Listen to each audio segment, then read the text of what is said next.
భద్రాద్రి కొత్తగూడెం జిల్లా అనపరెడ్డిపల్లె మండలం ఎర్రగుంట పిహెచ్సి హాస్పిటల్లో పనిచేస్తున్న ప్రాథమిక హాస్పిటల్ వైద్యాధికారి డాక్టర్ తన్మయ్ మాట్లాడుతూ, నేనెంతో కష్టపడి ఈ వైద్య వృత్తిని ఎంచుకున్నానని, రాత్రింబవళ్లు నిద్ర లేకుండా చదివి డాక్టర్ని కావాలని ఎన్నో కలలు కన్నాను. నా కలలు నెరవేర్చేటందుకు సరైన వేదిక ఈ ప్రజలకు సేవ చేయాలని ఆలోచన. నా తల్లిదండ్రులు అడ్డు చెప్పకుండా నన్ను ఎంతో కష్టపడి చదివించారు. నేను ఇష్టపడి ఎంచుకున్న ఈ డాక్టర్ వృత్తికి నేను సరైన న్యాయం చేయగలనని భావించాను. పేద ప్రజల పట్ల నాకు ఎంతో ఆత్మగౌరవం, విశ్వాసం ఉందని, వారికి కార్పొరేట్ వైద్యం అందే ఈ రోజుల్లో పేదలకు అదే తరహాలో వైద్యం అందించేందుకు మేము ఎప్పుడు ముందుంటామని ఆమె ఆనందం వ్యక్తం చేశారు. ఎట్లుంది? మీరు ఇంతకుముందు ఉన్నాక ఎట్లుంది, ఇప్పుడు ఎట్లుంది? గవర్నమెంట్ హాస్పిటల్ మరి ఇది ప్రైవేట్, మరి ప్రైవేట్లో అన్నపరేడుపల్లి మండలం ఎర్రగుంట డాక్టర్ గారితో ప్రత్యేక స్పెషల్ ఇంటర్వ్యూ. అమ్మ, మరి మా ఏఎస్ఆర్ 24 టీవీ ఛానల్కి మరి మీతో మేము ముఖాముఖి మాట్లాడుతున్నామమ్మా. సరే, ఎట్లుంది ప్రజలకు విష జ్వరాల మీద ఎట్లుంది? అసలు ఏజెన్సీలో బాగా జ్వరాలు ఉన్నాయంటున్నారు కదా, సరే ఎట్లుంది? మీ యొక్క వాయిస్ చెప్పండి. నమస్తే అండి, నా పేరు doctor Tanmay, Erragunta PHC medical ఆఫీసర్ని, అన్నపరెడ్డిపల్లి మండలం. ప్రజెంట్ అయితే మనకి యాక్టివ్గా ఫీవర్స్ ఏం లేవండి. ఫీవర్స్ అన్నీ కంట్రోల్లోకి వచ్చాయి. పంచాయతీ వాళ్ళు స్ప్రేయింగ్ అవి చేస్తున్నారు. మేము కూడా రెగ్యులర్గా ఫీవర్ కేసెస్ అన్ని ఫాలో అప్ చేస్తున్నాము. మనకి ఇక్కడ అన్ని రకాల ఇన్వెస్టిగేషన్స్ ఉన్నాయి. యావరేజ్గా ఓపీకి డైలీ 70 to 100 మెంబర్స్ దాకా వస్తున్నారు. అందరికీ మనం మెడిసిన్స్ ఇవ్వడం, ఇన్వెస్టిగేషన్స్ చేయడం, అవసరమైతే ఫ్లూయిడ్స్ పెట్టడం అన్నీ జరుగుతుంది. కాబట్టి ఫీవర్స్ అన్నీ మంచి కంట్రోల్లో ఉన్నాయి మనకి.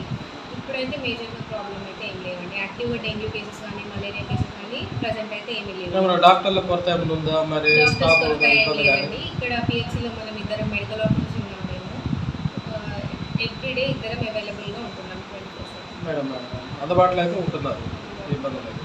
ప్రజలకు ఏమైనా ఎంతమంది వస్తారమ్మా రోజు? సుమారుగా మనకి సీజన్లో యాక్టివ్గా ఫీవర్స్ ఉన్నప్పుడు అయితే డైలీ 150 to 200 ఓపీ వస్తుందండి. ప్రజెంట్ అయితే మనకి ఫీవర్స్ ఏం లేవు కాబట్టి యావరేజ్గా 70 to 100 మధ్యలో వస్తారు.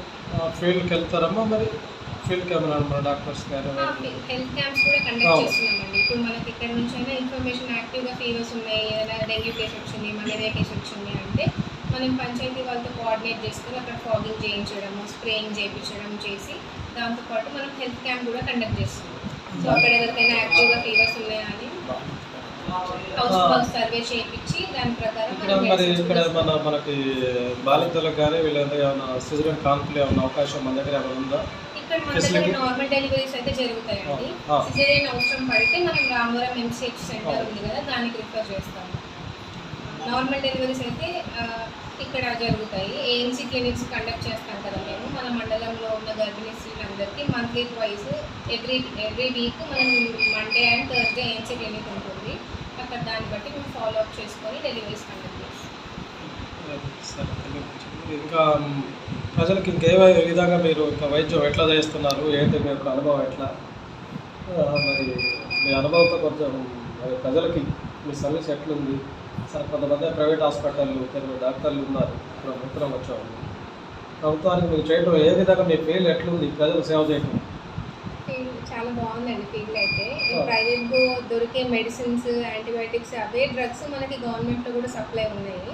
సో నేను ప్రజలకు ఒకటే చెప్తున్నా ఏంటంటే, ఫస్ట్ గవర్నమెంట్ హాస్పిటల్కి వచ్చి చెక్ చేయించుకోండి అని. ఎందుకంటే ఇక్కడ మనకి అన్ని రకాల రక్త పరీక్షలు ఉంటాయి, టెస్ట్లు ఉంటాయి, మెడిసిన్స్ ఉంటాయి. చాలామంది కూడా మరి డాక్టర్ గారు అయితే మీరు మంచి వైద్యం చేస్తున్నారని, సరే మేమైతే చాలా వరకు కూడా మా స్పందన ప్రజల్లో మేమైతే అడిగాము.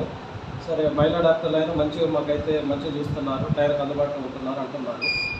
అసలు మీకు ఎట్లుంది ప్రజలు సేవ చేయటం? ఇంకా రానున్న భవిష్యత్తులో మీ యొక్క డాక్టర్ల యొక్క మరి చాలామంది కూడా కార్పొరేట్ వైద్యానికి డాక్టర్ ప్రైవేటు అసలు బిజీగా ఉంటారు. ప్రజలు సేవ చేయడం ఒక వరంగా భావిస్తున్నారా? మరి ఎట్లా? చాలా అండి, నేను ఇష్టపడి ఈ ఫీల్డ్లోకి వచ్చాను. నాకు చిన్నప్పటి నుంచి డాక్టర్ అవ్వాలని చాలా కోరిక ఉండే, అందుకే కష్టపడి చదివి డాక్టర్ అయ్యాను. పీపుల్కి సర్వీస్ చేయాలని, ప్రజలకి సర్వీస్ చేయాలని ఆ ఉద్దేశంతోనే పిహెచ్సి కూడా తీసుకున్నాము. ఎనీ టైం అవైలబుల్గా ఉన్నన్ని రోజులు ఎప్పుడైనా మేము సర్వీస్ చేయడానికి చాలా సిద్ధంగా ఉన్నామండి. ఓకే అమ్మా, థ్యాంక్ యూ తల్లి.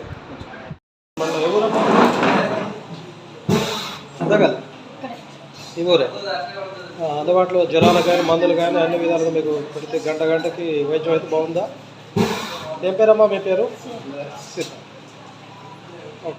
ఎర్రగుంట పిహెచ్సి హాస్పిటల్ ప్రభుత్వం పిహెచ్సి సెంటర్. మరి ఇక్కడ డాక్టర్ గారు మంచిగా చూస్తున్నారమ్మా మిమ్మల్ని? చాలా బాగా చూస్తున్నాను సార్. మా బాబు మొన్న అసలు చాలా వీక్ ఉంది. ఆ రోజు ఒక ఇంజెక్షన్ సిలైన్ పెట్టించాం, యాక్టివ్గా మంచిగా ఆడుతుంది సార్. కానీ ఈరోజు మళ్ళీ ఒకసారి పెట్టి చేద్దామని వచ్చినాం. మీరు ఎక్కడి నుంచి వచ్చారు? మేము రాజాపురం నుంచి వచ్చాం. రాజాపురం నుంచి. కొంచెం మంచిగా ఆడుకుంటుంది సార్. ఒక సిలైన్ పెట్టి తీసుకెళ్ళాం.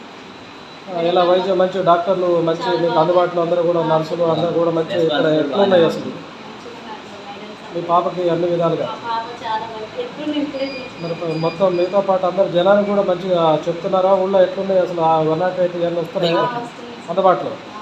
మందులు కానీ అన్నీ కానీ ఏది ఉందా? అసలు ఎట్లుంది మంచిగా చెప్పమ్మా అసలు ఈ విషయం. మా పాపకి మంచిగా ఆడుకుంటుంది సార్. ఏంటి అసలు జ్వరమైనా? జ్వరం అంటే ఒక 15 రోజుల క్రితం జ్వరం తగ్గింది, తగ్గిపోయింది సార్.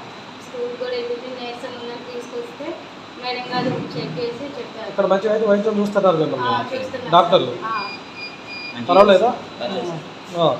మంచిగా వస్తున్నాయి సార్. మా రెస్పాన్స్ కూడా బాగానే ఉంది సార్. వచ్చినా కానీ ట్రీట్మెంట్ చేయడం కానీ టెస్ట్ కానీ అన్నీ కూడా మంచిగా చేస్తాం. ఎర్రగొండలు ఎర్రగొండ హాస్పిటల్ మంచిగా గవర్నమెంట్ హాస్పిటల్. ఓకే అమ్మా. ఏం పేరు? పేరు మారేస్. మీ పేరమ్మా? అంతే సార్. ఇంటి పేరు? కొండ. కొండ. సరే. Thanks for watching. For more updates, subscribe to our channel. Thank you so much.